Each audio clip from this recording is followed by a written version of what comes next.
হরে কৃষ্ণ, রাধে রাধে বন্ধুরা। আজ হচ্ছে পবিত্র ষট্টিলা একাদশী। তো ষট্টিলা একাদশী হচ্ছে 25শে জানুয়ারি শনিবার, মাঘ মাসের কৃষ্ণপক্ষের একাদশী ষট্টিলা একাদশী নামে পরিচিত। এরপর আমি পারণের সময়টা তোমাদের বলে দিচ্ছি। পারণ হচ্ছে 26শে জানুয়ারি রবিবার সকাল 6টা 25 থেকে শুরু করে 9টা 58 পর্যন্ত। আবারও পারণের সময়টা বলে দিচ্ছি। পারণ হচ্ছে 26শে জানুয়ারি রবিবার 6টা 25 থেকে শুরু করে 9টা 58 মধ্যে। এরপর ষট্টিলা একাদশীর ব্রত মাহাত্ম্য কথা আমি শ্রবণ করাবো। মাঘ মাসের কৃষ্ণপক্ষের ষট্টিলা একাদশী মাহাত্ম্য ভবিষ্যত্তর পুরাণে বর্ণিত আছে। যুধিষ্ঠির মহারাজ বললেন, হে জগন্নাথ, মাঘ মাসের কৃষ্ণপক্ষের একাদশী তিথির নাম কি, বিধি বা কি এবং তার ফল কি, সবিস্তারে বর্ণনা করুন। তদুত্তরে ভগবান বললেন, হে রাজন, এই একাদশী ষট্টিলা নামে জগতে বিদিত। একসময় দাল্লভ্য ঋষি মুনিশ্রেষ্ঠ পুলস্তকে জিজ্ঞাসা করেন, মর্তলোকে মানুষেরা ব্রহ্মহত্যা, গোহত্যা, অন্যের সম্পদ হরণ আদি পাপকর্ম দ্বারা নরকে গমন করে। যাতে তারা নরক গতি থেকে রক্ষা পায় তা যথাযথভাবে আমাকে উপদেশ করুন। অনায়াসে সাধন করা যায় এমন কোনো কাজের মাধ্যমে যদি তাদের এই পাপ থেকে উদ্ধারের কোনো উপায় থাকে তা বলুন। ঋষি পুলস্ত বললেন, হে মহাভাগ, তুমি একটি গোপনীয় উত্তম বিষয়ে প্রশ্ন করেছ। মাঘ মাসে শুচি, জিতেন্দ্রীয়, কাম, ক্রোধ আদি শূন্য হয়ে স্নানের পর সর্বদেবেশ্বর শ্রীকৃষ্ণের পূজা করবে। পূজাতে কোনো বিঘ্ন ঘটলে কৃষ্ণ নাম স্মরণ করবে। রাত্রিতে অর্চনাস্তে হোম করবে। তারপর চন্দন, অগুরো, কর্পূর ও শর্করা প্রভৃতি দ্বারা নৈবেদ্য প্রস্তুত করে ভগবানকে নিবেদন করবে। কুষ্মাণ্ড, নারকেল অথবা 100 গুবাক দিয়ে অর্ঘ্য প্রদান করবে। কৃষ্ণ কৃষ্ণ কৃপালুস্ত মগ তি নাং গতির্ভব ইত্যাদি মন্ত্রে শ্রীকৃষ্ণের পূজা করতে হয়। কৃষ্ণ আমার প্রতি প্রীত হন বলে যথাশক্তি ব্রাহ্মণকে জলপূর্ণ কলস, ছত্র, বস্ত্র, পাদুকা, গাভী ও তিলপাত্র দান করবে। স্নান দানাদি কার্যে কালো তিল অত্যন্ত শুভ। হে জিতেন্দ্রম, ওই প্রদত্ত তিল থেকে পুনরায় যে তিল উৎপন্ন হয় তত বছর ধরে দানকারী স্বর্গলোকে বাস করে। তিল দ্বারা স্নান, তিল শরীরে ধারণ, তিল জলে মিশিয়ে তা দিয়ে তর্পণ, তিল ভোজন এবং তিল দান, এই 6 প্রকার বিধানে সর্বপাপ বিনষ্ট হয়ে থাকে।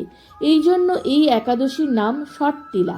হে যুধিষ্ঠির, একসময় নারদও এই ষট্টিলা একাদশীর ফল ও ইতিহাস সম্পর্কে জানতে চাইলে যে কাহিনী আমি বলেছিলাম তা এখন তোমার কাছে বর্ণনা করছি। পুরাকালে মর্তলোকে এক ব্রাহ্মণী বাস করত। সে প্রত্যহ ব্রত আচরণ ও দেব পূজা পরায়ণা ছিল। উপবাস ক্রমে তার শরীর অত্যন্ত ক্ষীণ হয়ে গিয়েছিল। সেই মহাসতী ব্রাহ্মণী অন্যের কাছ থেকে দ্রব্যাদি গ্রহণ করে দেবতা, ব্রাহ্মণ, কুমারীদের ভক্তি ভরে দান করত, কিন্তু কখনো ভিক্ষুককে ভিক্ষাদান ও ব্রাহ্মণকে অন্নদান করেনি। এইভাবে বহু বছর অতিক্রান্ত হলো। আমি চিন্তা করলাম, কষ্টসাধ্য বিভিন্ন ব্রত করার ফলে এই ব্রাহ্মণীর শরীরটি শুকিয়ে যাচ্ছে। সে যথাযথভাবে বৈষ্ণবদের অর্চনও করেছে, কিন্তু তাদের পরিতৃপ্তির জন্য কখনো অন্নদান করেননি। তাই আমি একদিন কাপালিক রূপ ধারণ করে তামার পাত্র হাতে নিয়ে তার কাছে ভিক্ষা প্রার্থনা করলাম। ব্রাহ্মণী বলল, হে ব্রাহ্মণ, তুমি কোথা থেকে এসেছো, কোথায় যাবে তা আমাকে বলো। আমি বললাম, হে সুন্দরী, আমাকে ভিক্ষা দাও। তখন সে ক্রুদ্ধ হয়ে আমার পাত্রে একটি মাটির ডেলা নিক্ষেপ করল। তারপর আমি সেখানে থেকে চলে গেলাম। বহুকাল পরে সেই ব্রাহ্মণী ব্রত প্রভাবে সশরীরে স্বর্গে গমন করল। মাটির ঢেলা দানের ফলে একটি মনোরম গৃহ সে প্রাপ্ত হল। কিন্তু হে নারদ, সেখানে কোনো ধান ও চাল কিছুই ছিল না।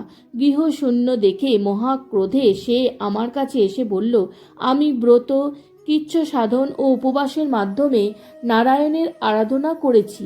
এখন হে জনার্দন, আমার গৃহে কিছুই দেখছি না কেন? হে নারদ, তখন আমি তাকে বললাম, তুমি নিজ গৃহে দরজা বন্ধ করে বসে থাকো। মর্তলোকের মানবী সশরীরে স্বর্গে এসেছে শুনে দেবতাদের পত্নীরা তোমাকে দেখতে আসবে, কিন্তু তুমি দরজা খুলবে না। তুমি তাদের কাছে ষট্টিলা ব্রতের পুণ্যফল প্রার্থনা করবে। যদি তারা সেই ফল প্রদানে রাজি হয় তবেই দরজা খুলবে। এরপর দেব পত্নীরা সেখানে এসে তার দর্শন প্রার্থনা করল। ষট্টিলা ব্রতের ফল পেলেই কেবল সেই মানবী দর্শন দেবেন জেনে তাদের মধ্যে এক দেবপত্নী তার ষট্টিলা ব্রতজনিত পুণ্যফল তাকে প্রদান করল।